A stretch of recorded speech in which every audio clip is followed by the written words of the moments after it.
అనగనగా ఒక చిన్న పల్లెటూరులో ఒక కుటుంబం ఉండేది. ఆ కుటుంబంలో నాన్న, అమ్మ, ఇద్దరు కుమార్తెలు ఉండేవారు.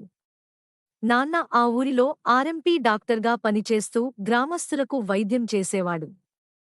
అమ్మ ఒక గృహిణి.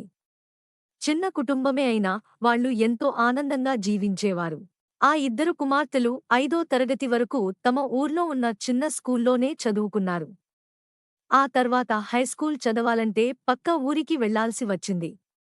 అందుకే వాళ్ళిద్దరినీ అక్కడి హైస్కూల్ హాస్టల్లో పెట్టి చదివించడం ప్రారంభించారు. అలా పిల్లలు చదువుకుంటూ ఉండగా ఒకరోజు అనుకోని విషాదం జరిగింది. నాన్నగారి ఆరోగ్యం ఒక్కసారిగా బాగా క్షీణించి ఆయన చనిపోయాడు. ఆ వార్త అమ్మకు పిల్లలకు చాలా పెద్ద షాక్ అయ్యింది. ఇక కుటుంబ బాధ్యత అంతా అమ్మ మీదే పడింది. ఏమి చేయాలో తెలియని పరిస్థితిలో ఉన్నా తన పిల్లల చదువు మాత్రం ఆగిపోకూడదని ఆమె నిర్ణయించుకుంది. చివరకు ధైర్యం చేసి ఒక కుట్టు మిషన్ కొనుక్కుని కుట్టుపని చేయడం ప్రారంభించింది. రాత్రింబగళ్లు కష్టపడి పనిచేస్తూ తన ఇద్దరు కుమార్తెలను చదివించింది. నాన్న లేరనే కారణంతో కొంతమంది చుట్టాలు, పరిచయస్తులు వాళ్లను తక్కువగా చూసి మాట్లాడటం కూడా మానేశారు.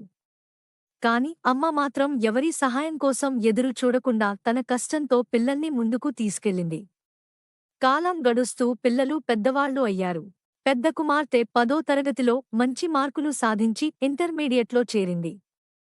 చిన్న కుమార్తె కూడా 10వ తరగతిలో మంచి ర్యాంక్ తెచ్చుకుని అదే కాలేజీలో చేరింది. ఇద్దరూ ఎంతో కష్టపడి చదువుకుంటూ ముందుకు సాగారు. కొన్ని సంవత్సరాల తర్వాత పెద్ద కుమార్తె డిగ్రీ పూర్తి చేసింది. చిన్న కుమార్తె ఎంసెట్ పరీక్ష రాసి మంచి ర్యాంక్ సాధించి బీటెక్లో చేరింది. స్కాలర్షిప్ సహాయంతో ఆమె తన ఇంజనీరింగ్ చదువును కొనసాగించింది. ఇద్దరూ ఎంతో పట్టుదలతో చదువుకుని తమ లక్ష్యాల కోసం శ్రమించారు. చివరకు పెద్ద కుమార్తెకు ఒక మంచి సాఫ్ట్వేర్ కంపెనీలో ఉద్యోగం వచ్చింది. చిన్న కుమార్తె కూడా తన బీటెక్ చదువు విజయవంతంగా పూర్తి చేసింది. ఇది చూసి అమ్మ గుండె ఆనందంతో నిండిపోయింది. ఒకప్పుడు వారిని తక్కువగా చూసిన చుట్టాలు ఇప్పుడు మళ్లీ వారితో మాట్లాడాలని ప్రయత్నించారు.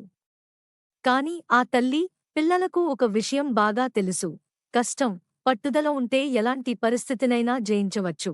అలా ఆ తల్లి కష్టానికి ఫలితంగా ఇద్దరు కుమార్తెలు జీవితంలో విజయం సాధించి అందరూ గర్వపడేలా నిలిచారు.